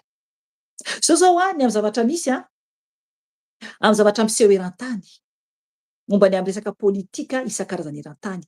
Tena hoe gaga mihitsy ahako indraindray mijery vaovao amin'ny fahasiakan'olombelona. Tena masika ary ratsy fiteny zanak'olombelona. Ry havana, ho avy anie tompoko fitsarana. Ho avy fitsarana. Tsisy intsony ny fanajana olona fa tena hoe manivaiva olona. Ry havana, ho avy anie ny tompo e. Ary seho eo anatreny avokoa zavatra zay ataontsika. Mila mitandrina mafy isika. Mila mitandrina mafy de mafy isika tompo. 3:10. Ary aza mitondra anay ho amin'ny fakapanahy voasoratra eto fa ny anay amin'ny teny hoe aza mitondra anay amin'ny fitsapana. Aza mitondra anay amin'ny fitsapana. Satria ny antony Andriamanitra tsy maka fanahy. Andriamanitra tsy maka fanahy. Misy ten'Andriamanitra diso fandika. Misy ten'Andriamanitra diso fandika. Ary verset manamarina nefany fa Andriamanitra tsy maka fanahy. Ao bokin'i Jakoba afaka vakianao. Jakoba 2:10 ka hatramin'ny 10. Aleo vakiantsika kely ihany satria sao mantsy de misy olona mihaino nefa tsy mamaky akory de tsy ho fantatrao mihitsy ny zavatra marina. Aza mba manaiky hoe mihaino be fotsiny ihany tompo. Fa raiso ny teny. Fa nanao ny hovonjena e. Fa nanao no hovonjena. Aza manaiky fotsiny manaraka be fotsiny ihany. Fa overy anie ianao e. Overy ianao tompoko. Raiso ny teny de amarino. Zay ny anay eto mantsy amin'ny avy Jesosy. Amarinina amin'ny ten'Andriamanitra le izy. Mba tsy hadiso anao. Mba tsy hadiso anao. Misy miteny ohatra manao rakotra, manaova rakotra ohatra ataoko hoe vola gasy ohatra. Manaova rakotra roa alina. Satria zao nambaran'ny ten'Andriamanitra. Aiza misy an'izany? Tsy ny teny tompo hoe tsy maintsy alefa ohatr'izao prix zao ny vola omenao. Manaova rakotra fito alina. De hoe anao an'izay koa aiza zany ny ten'Andriamanitra? Ry havana mihitsika mitandrina. Mitandrema mafy. Raha miteny hoe omeo amanitra volanao de marina zany. Ao Matio manamara zany ten'Andriamanitra Matio 25. Manamarina zany ten'Andriamanitra. Mitandrema tompoko. Mitandrema. Misy koa ten'Andriamanitra hoe aoka tsy hiasa, aoka tsy hinana zay tsy miasa. Ry havana, mila miasa. Mila miasa isika. Ny tompo no manome ahafahantsika manao ny asan'Andriamanitra. Ny tompo no manome. Mila mitandrina mafy de mafy isika. Tsika tena hijoro tsara ho an'ny tompo. Mila mitandrina tompo. Aza manaiky voafitaka ianao fa very ny fanahinao. Very ny fanahinao. Ao amin'ny Jakoba hoy aho 2:12 ka hatramin'ny 5:12 ho vakiako amin'ny anaran'i Jesosy tompo. Jakoba 2:12 ka hatramin'ny 5:12. Vakiako anaran'i Jesosy tompo ny teny. Sambatra zay olona maharitra fakapanahy. fa rehefa voazatoetra izy dia andray satroboninahitry ny fiainana izay nolazainy tompo omena izay tia azy. Raha misy alay-panahy, aoka izy tsy hiteny hoe Andriamanitra no maka fanahy, fa tsy azony ratsy alay-panahy Andriamanitra. Sady tsy mba maka fanahy olona, fa samy alay-panahy ny olona raha tariny filany sy mety fitahiny. Ary ny filana rehefa torotoronina dia miteraka ota, ary ny ota rehefa tanteraka dia miteraka fahafatesana. Amen. Hitanareo zany? Eto ten'Andriamanitra dia manambara mihitsy hoe jereva amin'ny andiny fahatelo ambin'ny folo eo ambany hoe fa tsy azo ny ratsy alay-panahy Andriamanitra, sady tsy mba maka fanahy olona. Amen. Mazava be le ten'Andriamanitra, tsy azo ny ratsy alay-panahy Andriamanitra. Satana no maka fanahy. Jereva amin'ny Maty toko faha-efatra tamin'i Jesosy nalainy devoly fanahy tany an'efitra. Nalainy devoly fanahy tany an'efitra izy. Tany manambara hoe Satana no maka fanahy. Fa eto Andriamanitra tsy azo. Azafady tapaka kely ilay vidéo. Marevy ianao tompoko? Ansaotran'i Jesosy. Eto hoy teo hoe Satana hoy no maka fanahy, Andriamanitra tsy maka fanahy. Any amin'ny Maty toko faha-efatra manambara tamin'i Jesosy nentin'ny fanahy tany an'efitra, nentin'ny fanahy masina tany an'efitra, dia devoly naka fanahy azy. Naka fanahy azy ny devoly. Fa Andriamanitra tsy maka fanahy mihitsy. Ka le teny hoe aza mitondra hoe fakapanahy, ry havana. Ahoana no teny antsika Andriamanitra aza mitondra hoe fakapanahy? Andriamanitra tsy maka fanahy. Fa devoly no maka fanahy. Atao Maty toko faha-efatra andiny voalohany dia manambara hoe jerefy tsara vakiko amin'ny alatsosy tompo hoe ary Jesosy dia niteny tamin'ny azafady, ary Jesosy dia noentiny fanahy nakany an-tany efitra. Hatreo aloha le fanahy dia efa lehibe. Zany hoe Jesosy zany nentiny fanahy masina io zany satria efa lehibe ao amin'ny Maty toko faha-efatra andiny voalohany. Ary Jesosy dia noentiny fanahy nakany an-tany efitra mba alainy devoly fanahy. Io le kely io, efa kely io. Mba alainy devoly fanahy, devoly no maka fanahy. Devoly no maka fanahy. Efa kely amizay rehefa teny hoe devoly. Fa efa lehibe no tondra Jesosy tany an'efitra. So matsy dia diso ny fandraisana ten'Andriamanitra. Tsy devoly mihitsy tondra n'Andriamanitra, tsy devoly mihitsy tondra Jesosy tany an'efitra, fa ny fanan'Andriamanitra izay ao amin'ny Jesosy, izay izy ihany koa ny fanahy masina. Izy le telo fa iray. Ny fanan'Andriamanitra no tondra anazy nakany an-tany efitra. Fa ny devoly no naka fanahy azy. Zay no mahatonga antsika miteny eto hoe atao amin'ny Maty toko faha-enina aza miteny mihitsy hoe aza mitondra hoe fakapanahy. Andriamanitra tsy mitondra antsika fakapanahy. Zay no mahatonga anay miteny hoe aza mitondra anay ny fitsapana. Andriamanitra mitsapa antsika. Mizaha toetra antsika Andriamanitra. Mizaha toetra antsika Andriamanitra. Ary mazava tsara ny ten'Andriamanitra atao amin'ny Jakoba toko voalohany eto amin'ny andininy telo ambin'ny folo hoe fa tsy azony ratsy alay-panahy Andriamanitra sady tsy mba maka fanahy olona. Tsy maka fanahy olona Andriamanitra tompo. Tsy maka fanahy olombelona Andriamanitra, fa Satana no maka fanahy. Ka tokony mitandrina mafy dia mafy isika. Ary koa teny ten'Andriamanitra eto hoe toizako kely hoe fa samy alay-panahy ny olona, andiny faha-efatra ambin'ny folo fa samy alay-panahy ny olona raha tariny filany sy mety fitahiny. Isika olombelona ihany, ny amin'ny toetrantsika ihany no mahatonga antsika latsaka anatin'ny fakapanahy. Isika arakaraka fisainantsika sy ny tenantsika ihany no mahatonga antsika latsaka anatin'ny fakapanahy. Isika ihany. Satana no maka fanahy. Andriamanitra tsy maka fanahy. Andriamanitra mizaha toetra. Mizaha toetra antsika Andriamanitra. Hoe hatraiza no anarahanareo ahy. Hatraiza no anarahanareo ahy. Jereva andiny faharoa ambin'ny folo amin'ny Jakoba teo. Sambatra izay olona maharitra fakapanahy. Fa rehefa voazaha toetra izy, hitanareo, voazaha toetra dia andray satroboninahitry ny fiainana. Amen. Avy amin'ny tompo izany izay nolazainy tompo omena izay tia azy. Aleloia, aleloia. Zay le izy. Any amin'ny raintsika no mandray satroboninahitry ny fiainana rehefa voazaha toetra. Fa isika zany tsy maintsy tena hoe maharitra fakapanahy. Mila maharitra isika. Mila tsika tena hoe miady mba tsy ho latsaka anatin'ny fakapanahy. Andriamanitra mizaha toetra. Misy hira anankiray efa nambarako teo tiany hira amin'ny teny Hebreo sa hira amin'ny teny taloha mihitsy zany tamin'ny andron'i Jesosy le hira le raha izay any an-danitra io ataontsika ety ambarany teny fanamasina ety dia io vavaka io zany no ataon'ilay olona amin'ny hira zany amin'ny teny taloha tamin'ny fotoanan'i Jesosy tamin'ny andro Jesosy dia le izy manambara mihitsy koa hoe aza mitondra anay amin'ny fitsapana fa tsy fakapana. Mazava be zay le hira amin'le fiteny tafitenin'ny tompo teo aloha aza mitondra anay amin'ny fitsapana zany hoe le baiboly taloha tany manambara an'izany fa le olona terina no nanova amin'izay ny ten'Andriamanitra. Mila mitandrina mafy de mafy isika. De hoy ten'Andriamanitra eto hoe andiny fa 3 zany verina tia Maty toko fahaenina zany isika zao ary aza mitondra anay ho amin'ny fitsapana fa manafà anay amin'ny ratsy. Mangataka amin'ny tompo mba hahafahan'ny tompo amin'ny ratsy isika. Izy no manafaka antsika.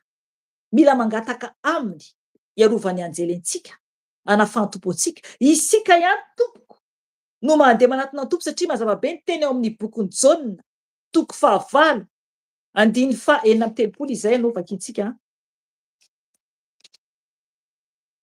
Oui, saotra Jesosy. Jaona toko 9 andiny fa 4:30 manambara hoe hoy ny teny amin'ny anaran'i Jesosy tompo hoe koa raha ny zanaka no hahafaka anareo dia ho afaka tokoa ianareo. Amen.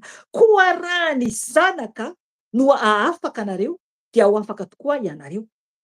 Ry havana, etsika miteny hoe fa manafà anay amin'ny ratsy. Aoka itsika anatona ny tompo. Mazava be ny ten'Andriamanitra. Aoka itsika anatona Jesosy mba ho ahafahany Jesosy. Ho ahafahany izy ilay zanak'Andriamanitra tonga nanafaka antsika ity. Mila tsika tena hoe manatona Jesosy ho ahafahany tanteraka satria izy ihany no mpanafaka fa tsy ny olombelona akory no manafaka fa Jesosy irery ihany. De hoe misy soratra hoe folo kely eo akaikin'ilay soratra io de ry ambany ery no jerentsika andiny fa arinan'io de hoe fahanao ny fanjakana sy ny hery ary voninahitra mandrakizay. Amen. Hitanareo zany? Fa n'Andriamanitra irery ihany zany ny fanjakana, azo fanjakana sy ny hery. Izy koa ny tompony hery rehetra. Andriamanitra ny tompony hery rehetra. Izy ihany no tokony hoe anantona antsika. Izy ihany no miazona zao rehetra izao. Ary koa zany hoe ny voninahitra mandrakizay, azo ny voninahitra mandrakizay, azo voninahitra mandrakizay. Ry havana, aoka isika hiova manomboka an'io rehefa manomboka anao an'io vavaka io. Tsy atao fahazarana fotsiny ihany fa tena atsapany votoatony tiany Jesosy ambara amintsika.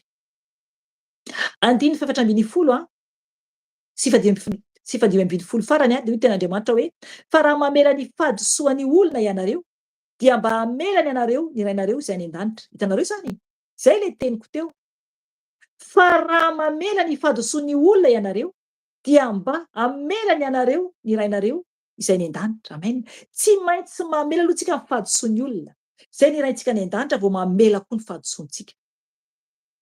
Fa raha tsy mamela, andiny fa 5:10, fa raha tsy mamela ny fahadisoan'ny olona kosa ianareo dia tsy hamela ny fahadisoanareo ny rainareo. Hitanareo zay? Mazava be ten'Andriamanitra. Tsy mamela antsika Andriamanitra raha tsy mamela ny olona isika. Ry havana, firy ny olona mbola tsy vita fihavanana aminao? Firy ny olona misy problème noho ianao ka tsy miresaka aminao intsony? Firy ny olona miady aminao? Firy ny olona mirapy aminao? Firy koa ny olona tonotononinao sy aratsianao? Ry havana, firy ny olona iresahanao ambadika fosainao? Mitandrema, aoka hitandrina be rehefa hivavaka amin'Andriamanitra. Fa Andriamanitra dia tsy mihaino ny mpanota. Tsy hamelantsika mihitsy Andriamanitra raha ohatra isika ka toy izany toe-piainantsika. Mila miova isika araka ny tenin'Andriamanitra teo terim-piandohana dia hoe masina izy ka tokony masina isika. Olona manao ahoana no hiditra any an-danitra? Olona feno fahamasinana. Olona feno fahamasinana zay vao tafiditra any an-danitra. Ka aokantsika tompoko hiova. Aokantsika tompoko hiova tena hitady an'Andriamanitra tokoa. Ry havana tiantsika ny tompo. Zay ny tenin'Andriamanitra anio. Momba ny amin'ny vavaka nampianarin'ny tompo. Izy tompo nampianatra ny vavaka io. Complet io vavaka io. Raha ohatra ka hoe io fotsiny no ataonao ho raisinao ohatra io vavaka io dia ataonao tsikelikely. Ohatra hoe fampahiresana zany ataoko eto ohatra hoe raha izy any an-danitra de mijanona aloha ianao de io raha izy any an-danitra io mivavaka ianao manomboka eo aloha. Any an-danitra ianao ray, miantso anao ray, ianao no tompo lehibe indrindra. Afaka ataonao lavabe aloha zay zavatra zay. Fanahy masina hitarika anao. Aorianan'izay aloha de miteny hoe ho amasina ny anaranao. Ho amasina ianao Jesosy io. Ianao ny tompo, ianao ny mpamonjy. Tompo aoka koa ho masina toanao. Ry havana, complet io vavaka nomeny tompo io. Ka tokony isika tena hoe omendrika ao an'Andriamanitra. Rehefa tonga eo amin'ny famelana heloka, eo isika tokony atadidy ny olona rehetra izay tokony ho avelantsika ny helony. Mila nefa isika tsy maintsy miresaka amin'ireny olona ireny, mangataka famindram-po amin'ireny olona ireny. Ry havana, tsy afaka mihitsy isika anatona ny tompo raha tsy vita fihavanana amin'ny olona. Talohan'ny tompo niantso ahy hanao ny asany de niantso aho, efa noteneniko teto azy zavatra zay niantso aho ny reniko, firatam-po amiko rehetra koa nantsoko daholo, na tsisy olana ray amin'izy ireo, tsisy olana amin'izy ireo. Fa nantsoko tsirairay fa tsy mitambatra akory. De nangatahako hoe fona aminareo ohatra hoe zavatra nampahalalonao tamiko. De za koa mamela anao. Tsy maintsy zany mahadidio natrehan Jesosy. Tsy maintsy. Mamoaka ny ao am-po ianao de izy koa mamoaka ny ao am-pony. Tsy maintsy tompoko. Raha tsy zany, tsy ho vita fihavanana amin'Andriamanitra, tsika tsy hainao tsika Andriamanitra. Tsy hainao tsika ny tompo. Mila tsika tsy maintsy mitandrina mafy. Zay isika vao afaka mihaona amin'i Jesosy. Ary oka izay amin'ny fitsaratsarana olona, fitenenana olona, satria maro be zavatra hita eran-tany ny amin'ny olona feno fanaratsiana de tsy haona mihitsy amin'i Jesosy raha te hiditra any an-danitra tompoko. De oka tsika tena hitandrina mafy de mafy. Ry havana, hivavaka isika amin'antsika zao fotoana zao dia ho anao zay andray Jesosy ho tompo sy mpamonjy ny fiainanao fotoana izao. Raiso Jesosy ho tompo sy mpamonjy ny fiainanao satria efa ho avy izy. Ho avy izy. Tsisy tsony ny fotoana. Tsisy tsony ny fotoana tompo. Raha miseho ny zavatra eto, raha mijery zavatra ety ambony tany de tena hoe mihazakazaka ny andro sy ny volana. Ka oka ianao hiomana hiaona amin'ny tompo. Raha ohatra tena vono ianao andray Jesosy tompo sy mpamonjy ny fiainanao de afaka ianao mandohalika amin'ny toerana izay misy ianao. Atombo sady ny fibebahanao, mibeba. Za tsy mahalala ny fahotanao, ianao mahalala zavatra zay iainanao. Ny tompo mahita anao azy, za tsy mahita anao aty, zay menada tsy mahita anao, fa ny tompo mahita anao. Ka eto amin'ny tompo ny momba anao, mibeba aminy ianao, mangataka famelana aminy. Aorianan'izay rehefa vita zao fotoana zao na rapitso satria fa alitsika zao tsy haiko ny toerana misy anao hoe aiza misy anao de tsara ianao rapitso, contacten'ny olona izay manala alahelo aminao, na nananao alahelo koa. Na ianao tsy handray Jesosy tompo sy mpamonjy ataovy zay vananao amin'olona rehetra. Ataovy. Satria tsy hainao mihitsy ny tompo raha mbola manana alahelo aman'olona ianao. Ry havana, mila tsika madidio am-po vao mahita an'Andriamanitra. Tsy maintsy madio am-po isika vao mahita an'Andriamanitra. De amboary ny fo, ovay ny famindra satria tiantsika Jesosy. Ovay ny famindra. Dia tena anatsotra ny tanany aminao amin'izay ny tompo. Hivavaka isika tompo. Ianao izay andray Jesosy tompo sy mpamonjy de arao ny vavaka izay ataoko. Vavaka tsika tompo. Jesosy malala mankasitraka indrindra anao izay. Misaotra tompo ny amin'ny teny izay nomenao teto Jesosy. Satria Jesosy tsara ianao. Saotra fanahy masina satria nampianatra anay ianao. Nahazo fampianarana lehibe izahay. Ampiova anay fanahy masina. Mba ahamasina anay eo anatrehanao tahaka ny anao masina. Satria masina ianao ray malala. Ka tianao masina koa izahay izay noforonin'ny tananao. Ka misaotra anao ray malala. Reo Jesosy ny olonao izay andrainao tompo sy mpamonjy ny fiainany Jesosy. Oka ianao tompo ijeren'izy ireny tsirairay avy amin'ny toerana misy azy tompo eran-tany Jesosy io. Oka ianao tompo mamindra fo amin'izy ireo. Hitanao Jesosy fa mibebaka izy amin'izao resy fotoana izao mamindra fo aminy ianao Jesosy. Mamindra fo aminy ianao Jesosy io. Mamela ny heviny ianao. Oka ianao amerina ny teniko. Jesosy inty aho Jesosy. Mandohalika eo anatrehanao. Mangataka ny famindram-ponao Jesosy mamela ianao. Eny tompo an'io dia fantatro fa mpanota tsy mendrika aho. Eny Jesosy eo, ianao tokoa no Andriamanitra. Ianao tompo nanohitra ny tenao tambony azy fijaliana mba ho avitra no fahotako. Jesosy eo, manomboka an'io Jesosy eo, mamela ny heliko ianao. Ny fahotako rehetra tompo izay vitako teo aloha, na tadidiko na tsy tadidiko Jesosy aho. Ary hatramin'izao fotoana izao. Ity aho tompo mandrainao ho tompo sy mpamonjy ny fiainako Jesosy manomboka an'io. Manjaka ato am-poko Jesosy eo. Sokafako ny foko ho anao Jesosy. Raisiko anao mpanjaka ny foko Jesosy. Amboary aho Jesosy. Amboary aho tompo mba tsy ho lany ringana ety ambony ity tany ity. Mba tena ho any an-danitra tokoa. Amboary aho Jesosy. Mba ho tonga zanakao. Soraty tompo ny anarako ao am-boky ny fiainana. Mba ho tafiditra any an-danitra Jesosy. Fa foa ny anarako any amin'ny hafobe Jesosy eo. Fa foa ny anarako Jesosy. Any amin'ny hafobe. Ka soraty tompo mba ho isan'ny zanakao aho. Eny Jesosy. Ity aho Jesosy. Raiso ho isan'ny zanakao. Anompo anao a Jesosy, anaradianao aho, anao zay sitrakao. Ka misaotra anao Jesosy eo. Misaotra anao tompo nandray andray ho isan'ny zanakao. Ka misaotra anao tompo, ianao no mpanjakako, ianao no tompoko. Tanao fanahy masina fa tsy mahatananao. Ary amboary fa tsy mahay manamboatra tena. Tantanao fa tsy mahay mamindra irery. Arovy aho Jesosy. Ampianaro aho. Tario aho Jesosy eo. Manomboka an'io. Azavao ny lalako Jesosy. Mba hitako izay tokony alehako. Mba ho mendrika ho anao aho. Misaotra Jesosy. Ho anao indray izay mamerina faloran-tena vaovao an Jesosy.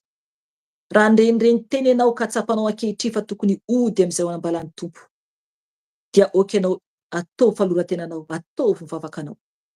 Ataovy ny vavakanao. Jesosy eo, indreto izay Jesosy malala eo. Miantso anao. Miantso anao tompo, miverina eo ambalanao Jesosy. Tamy fa tsy matananao Jesosy malala eo, mifona aminao. Ny am'izay rehetra tsy mendrika nataonay Jesosy. Miverina eo ambalanao zay Jesosy malala eo, anompo anao. Anompo anao tompo. Ka tena tokoa Jesosy ahalala tsara ilay vavaka nampianarinao anay teo. Anao ny sitrakao. Ianao no eo alohanay tompo. Ianao le Jesosy kapitenay Jesosy. Ianao no kapiteny tahaka ny hira teo. Tompo, mba tena tokoa amin'ny fiainanay ianao no lohany Jesosy. Tompo malalao ianao ilay ray lehibe indrindra. Oky ianao Jesosy hanjaka amin'ny fiainako. Ka ity tompo manomboka an'io. Atolotra anao ny tenako, anao ny asanao. Ankatoanao. Ankatoanao irery ihany Jesosy io. Ary andeha avy ao arinanao. Apetraka aminao Jesosy ny entako rehetra eo an-tongotrao. Fa ianao tompo no aka hitondra ay. Hitondra ay Jesosy eo amin'ny fahintsina rehetra. Ampianaro ao Jesosy. Ampianaro tompo manomboka an'io. Ka hifonako aminao zay tsy fahamendrehako rehetra. Ka misaotra anao Jesosy. Misaotra anao tompo malalany amin'ny fotoana rehetra tsy vita teto Jesosy aho.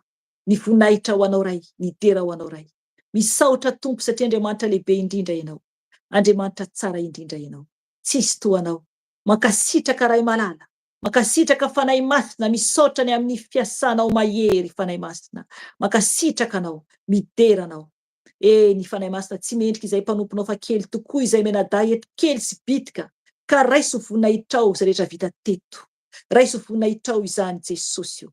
Fa feno izay menadà ao ambany tana maherinao, izay sy niankonanay tsiraray avy. Mankasitraka tompo nihaja ao anao.